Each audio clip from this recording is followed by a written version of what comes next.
Welcome to OSM, Operation Safe Mode. Peace be with you. I appreciate you taking time to look at my last video that I had sent out because significant things have changed, and I believe that those kinds of changes are going to come more often. When we first started doing these videos about my health, that was the whole purpose, was to keep you abreast, me telling you where I am, helping to break down, not rumors, but just people trying to explain it in their own words versus hearing what I'm trying to say and going through at this time. So what we're going to try to do, as much as we can, just send out a video every 2 weeks, just to give an update as we say we're going to do. But nothing lengthy, so that as time progresses, you'll know where I am with that. So my health situation continues to change.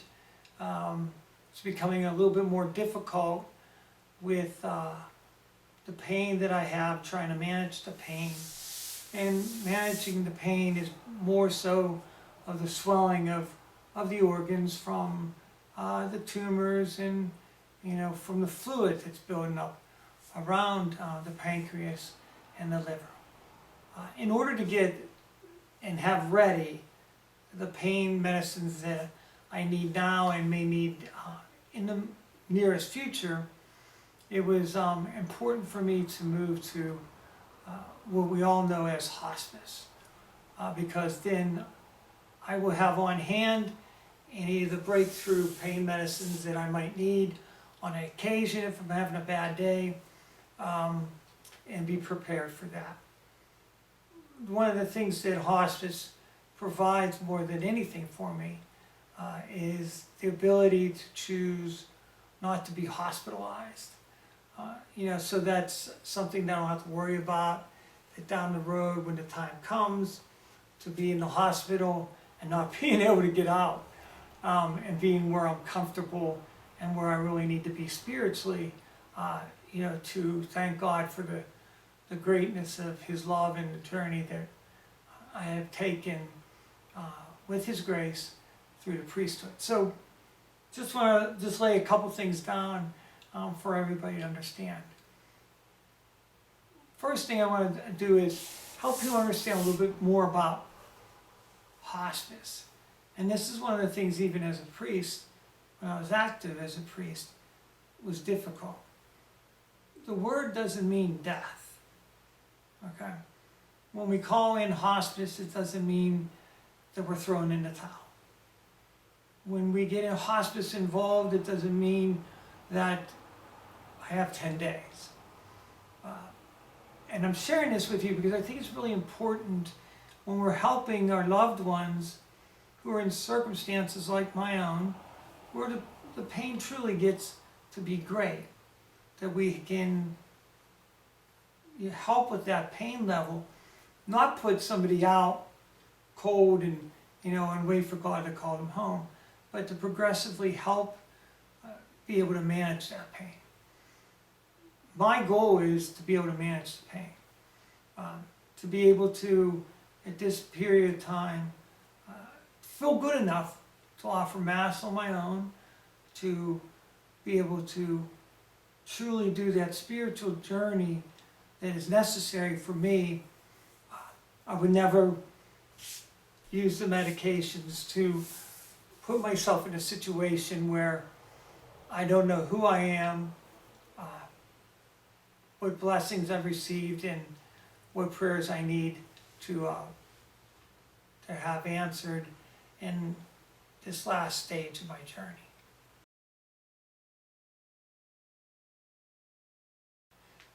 With that said, I don't want, alarms and panic going off, and that's why I think it's important for me to share that. The spiritual updates have always been so important to me, and many people have thanked me for those. I think as time goes on, the two are going to become more one than separate. When it's a separate opportunity, it's because something really hit me that I wanted to share with you. Other than that, most of my updates will be just where am I physically, spiritually, and mentally in the case of my health situation. So, what I want to share with you this week more than anything else is that each day gets a little bit progressively harder. It's hard for me to eat. So all you wonderful, loving cooks and those who desire to bring me food to eat, I appreciate it so very, very much. But the amount of food that I'm eating is such a small amount of food because of the pain. What happens is the stomach pushes against the other organs, so I can't really eat that much. So I would appreciate your offers, but right now taking on food is really not fair because I'm not being able to eat it, appreciate it, and the worst case scenario, sometimes not have to discard it because I couldn't get to it. So I'm only saying that because so many people, you're so wonderful, you want to do something, and when you bring something like that, it helps me not to have to worry about what to eat, and it certainly helps, Kathy and Ray who are taking care of me with that. So just keep that in mind. It's not that I don't want your love and the gift of food. I think right now it's just something that if I put it out there, you'll know that I appreciate you just as much, whether you're sending over a meal or your best soup, because that part of the journey right now is decreasing in its value in regards to how I feel. So I just want to put that out there.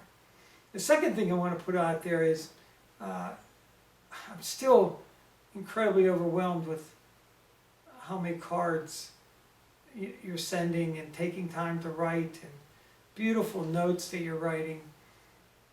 Quite some time ago, I spoke to you about my inability to be able to respond to those via snail mail. Because of the neuropathy, I really can't write that well, so it becomes difficult. And I know you understand that. And so when you send the cards, I read every one of them, I see every one of them, and I appreciate every one of them. Many of you text me and ask how I'm doing, or can you come and visit me, which is fine. But I'm overwhelmed with the number of texts that I receive as well, which blows my mind. Most people don't have people thinking of somebody alone praying for them every day. So in those case scenarios, if you say, hey, can we stop by and see you, whatever, if I'm feeling up to it, I'll just text you back and say, yeah, why don't you stop, blah, blah, blah. But most of the time from now on, I'll be responding to text messages, with the little angel smiley guy. I kind of like him, he's pretty cool. Or just a thumbs up or a heart to let you know that I read what you sent me. Not necessarily going to respond personally to that because, again, texting takes a lot of time and energy. So right now I'm on a kind of a schedule that I'll look at whatever was texted in the morning, and usually in the evening, if I'm just sitting and relaxing, I can't say watching the Pirates lose right now since they finished losing. I'll get to those text messages as soon as possible. So I'm not telling you not to send them, keep sending them because it means a lot to me. But I just wanted you to understand, how I will be handling those messages. Spiritually, just real quick, today is the Feast of St. Therese of Lisieux, the Little Flower, the beginning of the month of October. And I have not offered Mass yet. I'm going to do that later this evening. but I want you to know that I'm offering the Mass for all of you. Because I'm serious when I say we're taking this journey together. God's been in charge of this whole thing. Your prayers have been in intercessory prayers to all the saints, to Our Lady, have made it clear that He's in charge. You know, when we went into remission and had the wonderful experience of knowing He can do anything He wants. It's so important that we listen to what St. Therese of Lisieux says. You know, she says that we don't know what God's plan is, but without prayer we know nothing about Him. And I love that, because when we pray, we learn about how to do the Father's will, because that's what He reveals to us. St. Therese says the best way to do God's will is not to limit what He can or we know He can do for us, but that He will give us comfort in the next step that He desires us to take. So she said many times throughout her life, and she was very young when she passed, and very sick quite often. She would just simply say, I raise up my foot, and Jesus, put my foot back down in the direction that you want me to know and experience you. So that's kind of my spiritual thought for you today, is that there's no time at all that we should ever have in our mind that He didn't hear our prayers. That's really important. Without your prayers, how much closer would I be to God? I'd be so much further away from Him, because your prayers allow me to take you and me and all our intentions to the point where we can say the words that are so important. Jesus, I trust in you.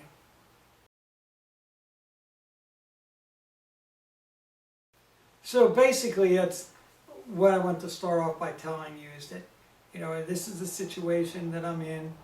I'm sleeping pretty well. I get several hours during the day that I can concentrate and focus, and I try to use those hours as much as I can for prayer and spiritual reading, and remaining focused on the prize.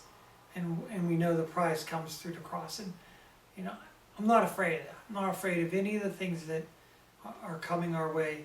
It's just I want you to know where the role that you play is still the significant role of sharing in faith, sharing in our trust, and allowing our prayer to bring about the will of God. So hopefully what I'll be able to do with Bill's help is get you out of video every other week, unless some significant thing changes. There's some things that we're going to look into to see if it can help relieve some of the pain, but that's not today. You know, today I'm sitting here just allowing you to know that you're loved, and your love is felt. You know, answering the cards or text messages will become less and less, but it doesn't mean that I don't see them, I don't hear them, I don't read them. Because still, we're in that mode, no matter where we are. Beautiful, beautiful fall days, and you know, my team Indiana, the Hoosiers keep winning, so you know that gives me a little relief sports-wise. That part of me obviously will never end. People want me to tell them, very importantly, how the Steelers look, and I think that their defense is going to progress. It's going to get better every week, and I'm not, you know, making any projections of Super Bowl wins, but certainly I think they're going to be worthwhile watching as the season moves on. So remember, it's times like these that we're forged in the saints, and let us become saints.